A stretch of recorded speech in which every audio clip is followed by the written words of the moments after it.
어느 분야에서든지 회사에서 직원을 뽑기 위해서는 나름대로 선택하는 조건들이 있습니다. 머리가 좋은 사람을 뽑을 수도 있고, 실력이 좋은 사람, 경력이 있는 사람, 또 성격이 좋은 사람, 심지어는 인물이 좋은 사람, 그런 사람을 뽑을 수가 있습니다. 그렇다면 예수님께서 제자들을 뽑으실 때는 어떤 기준이었을까? 여러분 궁금하시죠? 예수님께서 12 제자들의 이력서를 경영 컨설팅 전문 회사에 맡겨서 자격 기준을 알아봤다고 합니다. 예수님의 12 제자들의 그 백그라운드, 이 모든 데이터들을 갖고서 그것을 통해서 이 사람이 정말 퀄리파이가 되어 있는가? 라고 하는 것을 조사를 했다라고 하는 것이죠. 이 조사를 하고 그 결과를 이렇게 리포트를 했습니다. 나사렛 목공소 아들 예수 귀하, 당신이 의뢰한 12명의 이력서를 검토하고 심리 테스트와 직업 적성 검사를 자료를 같이 모아서 컴퓨터에 넣어서 결과를 뽑았습니다. 일반적으로 대부분은 귀하가 계획하는 새로운 단체의 간부 사원으로 적합하지가 않습니다. 그리고 전반적으로 학력이 낮고 단체 생활을 할 능력이 없으면서 협조 정신이 약해서 경영 관리자로서 적합하지 않습니다. 라고 하면서 디테일하게 한 사람 한 사람씩 왜 퀄리파이가 안 되는지를 리스트화했습니다. 시몬 베드로, 정신적 안정성이 부족하고 성격이 과격하고 지나친 부분이 많습니다. 안드레, 한마디로 무능력하고 다른 사람을 지도할 만한 리더십이 부족합니다. 세베대의 아들 야고보와 요한, 회사의 이익을 제쳐놓고 자신들의 이익만 챙기기에 급급할 사람들입니다. 도마, 많은 질문을 하지만 매사에 부정적이고 추진력을 갖고 일할 사람은 결코 아닙니다. 마태, 자신의 이익만을 위해서는 무엇이든지 할 수 있는 사람입니다. 그러나 가롯 유다는 능력이 있고 현실 감각이 있고 지식도 풍부하기에 추천할 수 있습니다. 그래서 예수님의 12 제자 중에서 가롯 유다 한 사람만 추천을 하고 나머지는 다 탈락시킬 것을 권유했다고 하는 거예요. 여러분, 솔직히 세상적인 기준으로 예수님께서 제자들을 픽업하셨다면 가롯 유다 빼고는요 픽업할 만한 사람이 없었다고 하는 이야기입니다. 그러나 예수님께서는요 12 제자를 선택하셨어요. 그리고 이 12 제자들을 통해서 복음이 온 세상에 전파되어지는 귀한 역사를 이루신 것을 우리가 너무나 잘 알고 있습니다. 그렇다면 예수님의 제자들의 선발 기준이 뭐였을까요? 오늘 본문의 말씀은 예수님께서 제자 중에 한 사람인 마태를 부르시는 장면이 기록되어 있습니다. 9절 말씀 보시면 예수께서 그곳을 떠나 지나가시다가 마태라 하는 사람이 세관에 앉아 있는 것을 보시고 이르시되 나를 따르라 하시니 일어나 따르니라. 오늘 본문의 말씀은 calling, 부르심에 대해서 말씀하고 있습니다. 그렇다면 여러분, 부르심이라고 하는 것이 어떤 의미가 있습니까? 하나님, 나를 불러주시옵소서 해서 하나님이 나를 부르시는 게 아닙니다. 하나님이 나를 일방적으로 부르시는 것이 하나님의 부르심이다라고 하는 것입니다.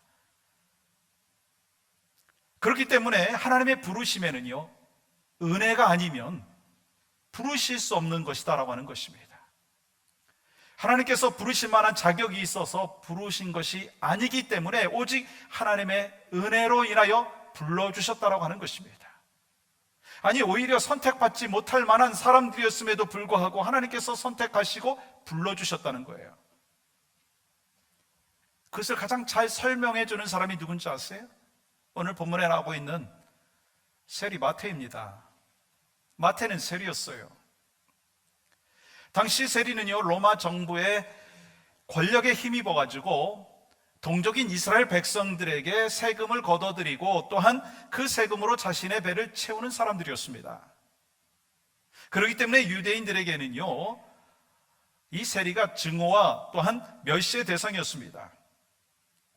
그리고 세리는 가장 악질적인 죄인으로 취급되어 가지고 예배도 같이 참여하지 못하게 했고요, 법정에 가가지고 증인으로 세우지도 않았습니다. 그리고 세리들을 유대인들은 어떻게 취급했느냐면 같이 식사도 하지 못할 만한 존재로 여겼습니다. 그런 그에게 예수님께서 오셨고 나를 따르라 라고 말씀하여 주셨습니다. 그 부르심에 대해서 마태는 순종을 했고 결국 그 자리에서 예수님의 제자로 픽업이 되고 그리고 예수님의 제자로서의 삶을 시작하는 것을 볼 수가 있습니다. 여러분, 예수님께서는요, 마태가 제자가 될 능력이 있고 또한 성품이 있기 때문에 픽업하신 것이 아닙니다. 부르신 것이 아닙니다. 그렇지 않음에도 불구하고 예수님께서 불러주셨다라고 하는 것입니다. 무슨 말씀인가요? 예수님의 부르심에 대해서는요, 성경을 많이 알고 있기 때문에 부르시고 또한 어떤 백그라운드가 튼튼하기 때문에 부르시고 또한 과거에 어떤 직분을 갖고 얼마나 많이 봉사했느냐라고 하는 것을 보시면서 주님이 부르시는 것이 아니라고 하는 것입니다. 주님이 콜링하시는 것은, 부르심이라고 하는 것은요, 자격과 조건이 아니라 일방적으로 부르신다라고 하는 거예요. 그렇기 때문에 그 부르심은요, 하나님의 은혜인 줄 믿습니다. 세리 마태가 주님의 부르심을 받는 것처럼 우리도 세상의 수많은 사람들 중에 예수님의 부르심을 받아서 이 자리에 나와 있다라고 하는 것입니다. 한번 여러분 생각해 보세요. 하나님의 자녀로서 여러분들이 어느 정도 퀄리파이가 되었기 때문에 이 자리에 오신 분이 계십니까? 이 자리에 앉아서 예배자로 자격이 있기 때문에 예배자로 서시는 분이 계십니까? 아니, 말씀을 전하는 설교자로 자격이 있기 때문에 제가 이 자리에 서 있을까요? 저는 결코 아니라고 생각합니다. 여러분과 저 모두가 이 자리에 한 공간 안에서 하나님 앞에 예배할 수 있는 것은 하나님의 전권적인 은혜인 줄 믿습니다. 사실 어떻게 보면 세상적인 기준으로 보면 꽤 괜찮은 분이 계세요. 제가 이렇게 한번 쭉 둘러보면 그래도 괜찮은 분이 계세요. 뭐 직업도 그렇고 경제력도 그렇고 외모도 그렇고, 그러나 지금 여기서 말씀하고 있는 자격과 퀄리파이는요, 그런 의미가 아닙니다. 하나님의 기준으로 보는 것입니다. 하나님의 기준으로 보았을 때 자격이 있고 퀄리파이가 되는 사람은 아무도 없다라고 하는 것입니다. 그럼에도 불구하고 하나님께서 우리를 불러주셨기 때문에 우리는 하나님의 은혜로 이 자리에 있고 하나님의 은혜로 설교하고 있고 하나님의 은혜로 찬양하고 있고 하나님의 은혜로 예배하는 믿음의 백성이 된 줄 믿습니다. 예수 믿지 않는 사람들에게 전도를 하면 이렇게 얘기합니다. 저 죄 많이 져가지고요 교회 못 나가요. 나중에 좀 착한 일 하고 난 뒤에 교회 나가겠습니다. 여러분, 무슨 얘기예요? 이 사람은요, 교회는요, 착한 사람들이 나오는 곳으로 합니다. 그러나 그렇지 않다라고 하는 것입니다. 착한 사람이 교회에 나오는 것이 아니라 죄인인 한 사람 한 사람이 예수 그리스도를 믿기를 원하고 예수 그리스도를 믿음으로 말미암아 경건하고 선한 삶을 살겠다라고 하는 변화를 사모하기 때문에 이 자리에 와 있고, 그리고 변화를 경험하는 것이 교회다라고 하는 것입니다. 그러므로 우리는 죄인인 것을 인정해야 합니다. 그렇지 않으면 죄사함을 받을 수가 없어요. 죄인인 것을 인정하지 아니하면, 그러면서 의인이라고 이야기한다면, 스스로 잘났다고 한다면 죄사함을 얻을 수가 없는 것입니다. 그런 사람들이 많은 공동체는요, 금이 가게 되어 있어요. 그러나 내가 죄인입니다. 내가 허물이 많습니다. 나에게 연약함이 있습니다. 그럼에도 불구하고 나를 불러주셨습니다. 하나님의 은혜입니다. 그리고 저 사람을 볼 때 부족한 것이 많습니다. 솔직히 죄된 모습이 많습니다. 성격도 그렇고 삶의 모습도 그렇고 부족한 것이 많습니다. 그럼에도 불구하고 하나님이 저 영혼을 사랑하기에 저 영혼을 이곳으로 인도하여 주신 줄 믿습니다 라고 하면서 그를 품고 함께 동역하고 함께 교회를 세워나간다면 그것이 하나님이 원하시는 아름다운 공동체가 되는 줄 믿습니다. 교회는 어떤 사람들을 위한 공간인가요? 교회는 어떤 사람들을 위한 공동체인가요? 저는 아무 문제 없습니다. 전 예수 그리스도를 믿고 난 뒤에 모든 문제들이 해결되었습니다 라고 선포하고 이야기하는 사람들을 위한 공간이 아니고 그러한 공동체가 아니라고 하는 것입니다. 교회는 예수 믿고 난 후에 더 부족함을 느끼고 죄인인 것을 고백하고 죄의 도우심을 사모하면서 어떻게 하면 하나님께서 나를 향한 뜻을 말씀하여 주시고 그리고 말씀하여 주신 것을 순종하고 그리고 또한 공동체가 어떻게 그 사명들을 감당할까 몸부림치면서 기도하면서 그 음성을 듣고 그 부르심에 합당한 삶을 사는 것이 하나님이 원하시는 귀한 공동체인 줄 믿습니다. 그러므로 예수님께서 뭐라고 말씀하셨어요? 나는 의인을 부르러 온 것이 아니다, 죄인을 부르러 왔다. 우리 모두 죄인이에요. 그래서 계속해서 우리가 해야 되는 부분이요, 내려놓아야 된다는 거예요. 주님 말씀하시면 내가 나아가겠습니다. 주님 뜻이 아니면 내가 멈춰서겠습니다. 나의 가고 서는 것 주님의 뜻에 있사오니 오 주님 나를 이끌어 주시옵소서. 그렇게 고백하는 사람들이 있을 때 마태가 그렇게 고백함으로 말미암아 세리가 제자가 되었어요. 제자가 사도가 되었어요. 그리고 더 놀라운 사실 한 가지 여러분 아시죠? 세리 마태가요 마태복음을 썼어요. 그 부르심에 대한 기대와 부르심에 대한 사모함이 오늘 예배하고 있는 여러분과 저의 심령 가운데도 있어야 될 줄 믿습니다. 9절 하반절 보십시오. 나를 따르라 하시니 일어나 따르니라. 마태는 예수님께서 나를 따르라 라고 명령을 하셨을 때 어떻게 반응했어요? 일어나 반응을 했습니다. 여러분들, 예수님의 부르심에 대해서 제자들이 어떻게 반응했습니까? 여러분 성경을 보면 너무나 잘 알고 있습니다. 제자들은요 주님의 부르심에 대하여서 반응하는 패턴이요 일률적입니다. 말씀하시면 네 주님 따르겠습니다 하고 주님을 즉시 순종하며 따랐다라고 하는 것입니다. 갈등하고 머뭇머뭇하지 않았습니다. 말씀하시면 순종했습니다. 순종함으로 하나님의 귀한 쓰임받는 믿음의 백성이 되었다라고 하는 것입니다. 여러분 안에 은혜가 풍성할 때 여러분의 삶의 모습은 어떠십니까? 예배가 기다려져요. 여러분 안에 은혜가 충만할 때 교회 나오는 것이 기뻐요. 찬양하는 것이 감사와 감격이 있어요. 근데 은혜가 없으면 교회 나오는 것이 부담스러워요. 은혜가 없으면 설교 말씀을 들어도 감동이 없어요. 그렇기 때문에 우리에게 필요한 것이 뭔지 아십니까? 은혜라고 하는 거예요. 은혜를 사모하고 은혜를 갈망하며 은혜의 충만함에 빠져 있을 때 우리는 주님이 나를 가라 하시면 가게 되는 것이고 오라 하시면 오게 되는 것입니다. 나를 불러주시옵소서. 그러면 내가 따르겠습니다. 그 순종하는 마음이 여러분과 저의 마음이 되기를 간절히 소망합니다. 그때 우리는 주님이 가라고 하시는 것을 볼 수가 있고 머물라라고 하는 그 타이밍을 알 수가 있고 은혜가 충만할 때 갑작스럽게 한 영혼이 막 떠오르는 거예요. 그래서 그 영혼을 위해서 기도하고 은혜가 충만할 때 저 영혼이 영적으로 좀 더 풍성한 삶을 살 수 있었으면 좋겠다라고 하는 간절한 마음이 생겨서 그 사람한테 카톡을 날리고 만나고 말씀을 나누고 그러면서 하나님의 은혜의 강가로 나가는 거예요. 여러분이 그러한 은혜에 충만한 사람이 되기를 간절히 소망합니다.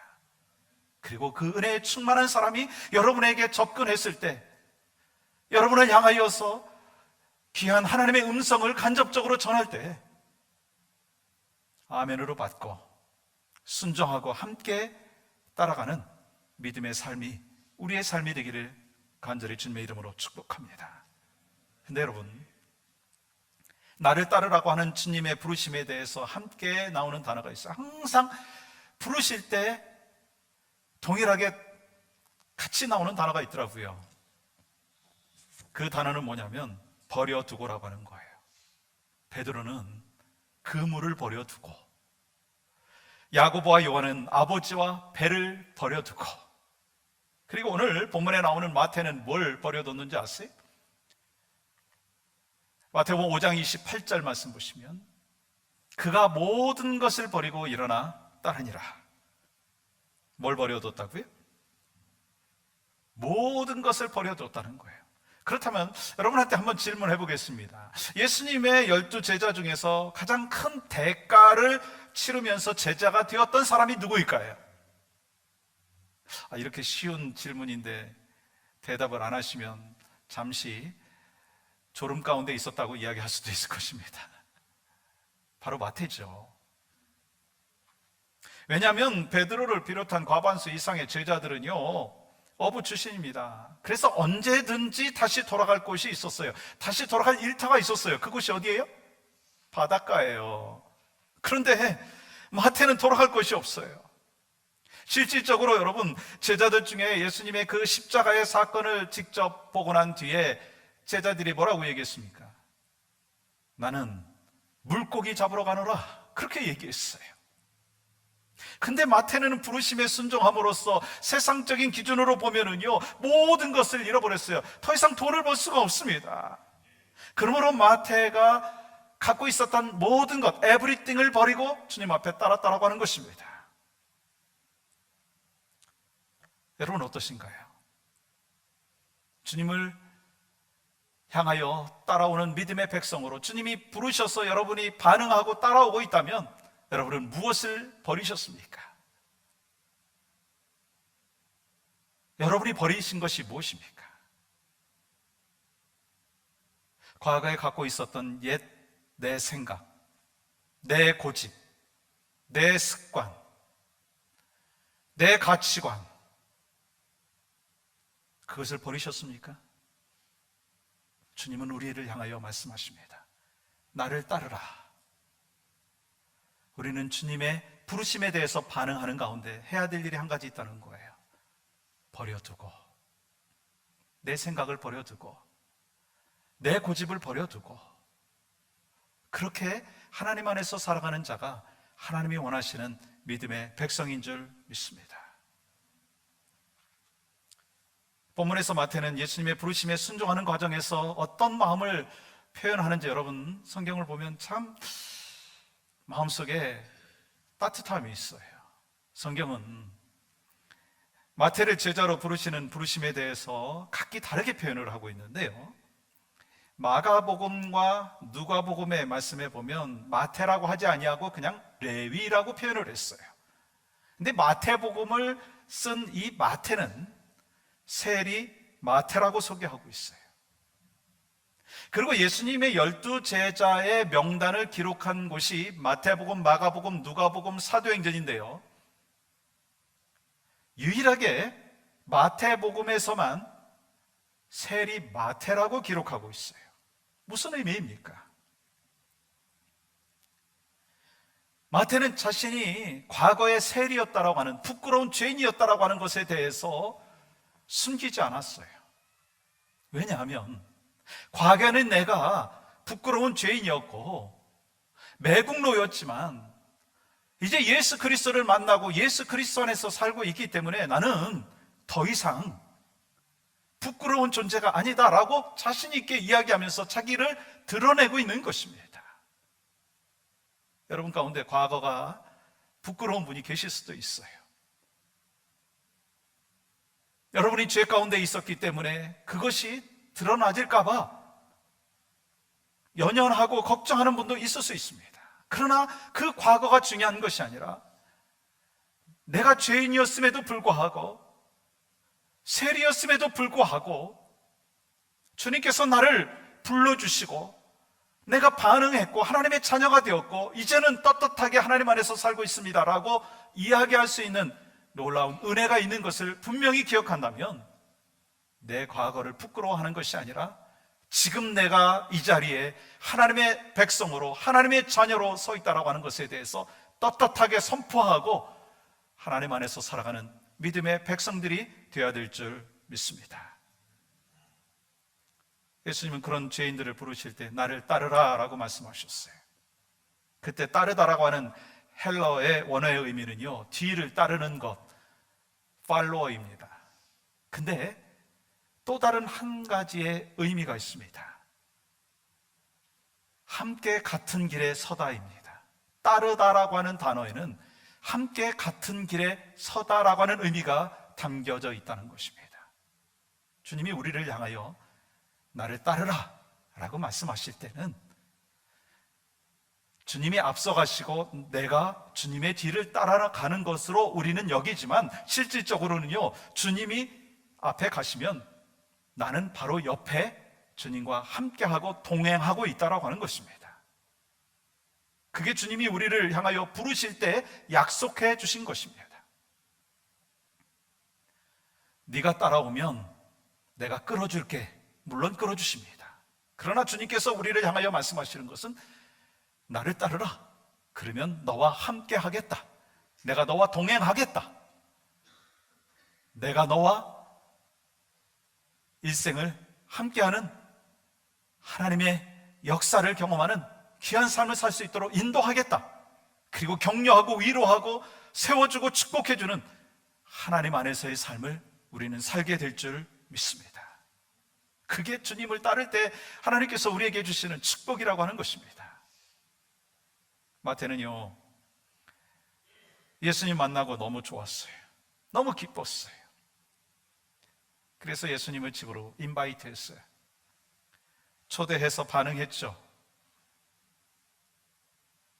그래서 그 자리에 예수님의 일행과 더불어서 이제 세리 마태의 동료들이 같이 있었을 거예요. 그러면서 주님을 좀 소개하고 그런 일들이 있었을 것입니다. 그런데 초대하지 않은 사람들이 왔어요. 그 사람을 뭐라고 얘기하죠? 불청객이라고 하죠. 누구냐면 바리새인들이었습니다. 죄인들만 모여서 식사하는 곳에 소위 거룩하고 의롭다고 하는 그 바리새인들이 같이 나타난 거예요. 여러분, 바리새인들은 어떤 사람들입니까? 눈에 보이는 죄만 짓지 아니하면 나는 의로운 사람이다라고 착각하고 있었던 사람입니다. 율법의 형식만 지키면 의인이라고 하는 것으로 생각하고 착각하고 있었던 사람들입니다. 결국 그들은요, 자기의 의인으로, 자기의 의로 구원받는다고 생각했던 사람들입니다. 그러면서 죄를 짓는 사람들을 향하여서 어떻게 했어요? 손가락질하고 정죄했습니다. 그리고 자신들은 늘 떳떳했어요. 그런데 예수님께서 죄인들과 함께 식사하신다는 거예요. 그 모습을 보면서 예수님의 그 꼬투리를 잡게 되는 것이었습니다. 그래서 식사하는 자리에 함께 그들이 동참하고 있어요. 그러면서 뭐라고 얘기합니까? 예수님께 직접 말하지도 못하고 뭐라고 얘기하느냐면 10절에 보십시오. 예수께서 마태의 집에서 앉아 음식을 잡수실 때 많은 세리와 죄인들이 와서 예수와 그의 제자들과 함께 어떻게 했어요? 앉아있다라고 말씀하고 있어요. 그러면서 11절 말씀해 보시면 어찌하여 너희 선생은 세리와 죄인들과 함께 잡수시느냐? 예수님 앞에 직접 말씀도 하지 못하고 죄인 누구죠? 제자들을 향하여서 추궁을 하고 있는 것입니다. 그런데 여러분, 의인이라고 착각하고 있는 죄인은 이 바리새인만이 아니라고 하는 거예요. 오늘날에도 많은 사람들이 의인 같은 죄인으로 착각하고 산다라고 하는 것입니다. 그래서 나는 죄를 짓지 않았기 때문에 죄인이 아니라고 얘기합니다. 죄를 인정하지 않습니다. 그래서 교만하고, 그래서 남을 판단하고, 그래서 조금만 다른 사람의 허점이 보이면 그것을 정죄하고, 그것을 지적하고, 그것을 험담하는 것이 솔직히 우리의 모습 가운데 있지 않냐라고 하는 것입니다. 그 사람이 바로 바리새인입니다. 주님 말씀하신 대로 자기 눈에 있는 들보는 깨닫지 못하고 다른 사람 눈에 있는 티를 바라보는 사람입니다. 이것이 누구의 모습일까요? 혹시 여러분의 모습이 아닌가요? 이러한 우리를 위해서 주님이 오셨고 의인 같은 죄인을 부르시기 위해서 십자가에 못 박혀 돌아가신 분이 바로 예수 그리스도인 줄 믿습니다. 예수님께서는 바리새인의 말을 듣고 이렇게 말씀하십니다. 예수께서 들으시고 이르시되 건강한 자에게는 의사가 쓸데없고 병든 자에게라야 쓸데있느니라. 13절은 같이 읽겠습니다. 시작. 너희는 가서 내가 긍휼을 원하고 제사를 원하지 아니하노라 하신 뜻이 무엇인지 배우라. 나는 의인을 부르러 온 것이 아니요 죄인을 부르러 왔노라 하시니라. 아멘. 실제로 그래요. 여러분, 병원에는 누가 있죠? 환자가 있어요. 근데 병원에 환자만 있나요? 의사도 있고 간호사도 있고 스태프진들이 있습니다. 왜냐하면 병든 사람을 치료하기 위해서 그런 사람들이 필요한 거예요. 그렇습니다. 우리 인간들이 죄가 없이 살고 있었다면 예수님께서 오실 필요가 없었습니다. 그러나 병들고 영혼이 죽어 있었기 때문에 예수님께서 이 땅에 오셨고 예수 그리스도의 은혜로 우리가 구원을 받아 하나님의 사람이 되었다라고 하는 것입니다. 여러분, 혹시 여러분의 심령 가운데 나는 부족합니다, 저는 죄인입니다, 그렇게 고백하시는 분이 계십니까? 주님은 그러한 사람들을 향하여 말씀하십니다. 나를 따르라. 주님이 부르십니다. 거기에 대해서 반응하는 여러분과 저의 삶이 되기를 간절히 소망합니다. 교회는 그래서요, 죄인들과 병든 사람들의 공동체라는 거예요. 어떤 사람은 이렇게 얘기합니다. 교회 다니는데 저렇게 정직하지 못해서 되겠습니까? 아니, 교회 다니는데 저렇게 거룩하지 못해서 되겠습니까? 라고 이야기하지만, 사실 맞는 이야기도 될 수 있지만, 교회 다니는 사람이라고 다 거룩하고 다 깨끗하고 다 죄가 없습니까? 그러면 그분이 바로 예수님이겠죠. 사실 우리 주변에 보면 우리 지체들 가운데 죄된 모습이 있어요. 아니, 여러분들이 목사인 저를 향하여서 볼 때도요, 허점이 보일 수 있습니다. 그럼에도 불구하고 주님이 구원시켜 주시고 한 공동체 안에서 하나님의 역사를 세워나가는 축복의 통로로 허락하여 주신 것이 더 귀한 일이고, 그것이 바로 교회가 해야 될 일이다라고 하는 것입니다. 여러분, 병원에 환자가 없으면 어떻게 해야 되겠어요? 문을 닫아야 돼요. 여러분, 교회에 죄인이 없으면 어떻게 해야 되겠습니까? 교회는 존재 가치가 없는 거예요. 그러나 죄인들이 있기 때문에 교회가 필요한 것이고, 죄인인 사람들이 교회에 모여서 주님의 말씀을 듣고 하나님의 은혜를 경험하고 변화되고 성숙되고 하나님의 기쁨 되어지는 삶을 살 수 있는 결단과 헌신이 있을 때, 그것이 바로 하나님 앞에 기쁨이고 하나님 앞에 영광이고, 그 부르심에 대한 반응하는 하나님의 사람들이 되는 줄 믿습니다. 그러면 여러분, 여기서 죄인이라고 할 때 죄의 의미가 뭘까요? 세상의 도덕적이고 율법적인 또 법률적인 그 죄를 의미하는 것이 아닙니다. 여러분, 성경에서 죄에 대한 개념은요, 하나님과 분리된 거예요. 하나님과 떨어져 있는 것이 죄라는 거예요. 여러분, 가장 큰 불효가 뭔지 아세요? 아버지를 아버지라고 부르지 아니하고 어머니를 어머니라고 부르지 않는 것이 불효예요. 아버지의 뜻을, 어머니의 뜻을 따르지 않는 것이 불효라고 하는 거 여러분 아시죠? 그렇다면 죄는 뭔가요? 창조주 하나님 아버지를 아버지라고 부르지 않는 것이 가장 큰 죄라고 하는 것입니다. 하나님의 뜻에서 벗어나서 하나님과 교제함이 없고 하나님과 친밀한 교제가 없이 살아가는 것이 바로 죄라고 하는 것입니다. 여러분과 제가 죄인이었어요. 그런데 하나님이 우리를 사랑하여 주셔서 독생자 예수 그리스도를 보내주시고 우리의 모든 죄를 친히 담당하여 주시기 위해서 십자가에 못 박혀 돌아가셨어요. 그리고 우리의 모든 죄를 친히 담당하시고, 그래서 우리가 예수 그리스도를 나의 구주로 영접하고 내 모든 죄를 주님이 십자가에서 담당하셨다라고 하는 믿음과 확신이 있을 때 우리는 모든 죄에 노예가 아니라 하나님의 자녀가 되는 축복을 누리게 된 줄 믿습니다. 사랑하는 성도 여러분, 예수님께서 이 땅에 오신 목적이 뭔가요? 요한복음 10장 10절은 분명히 우리에게 말씀합니다. 같이 한번 읽어볼까요? 시작. 내가 온 것은 양으로 생명을 얻게 하고 더 풍성히 얻게 하려는 것이라. 예수님께서 이 땅에 오신 목적이 뭐라고요? 우리한테 생명을 주시기 위해서 오셨어요.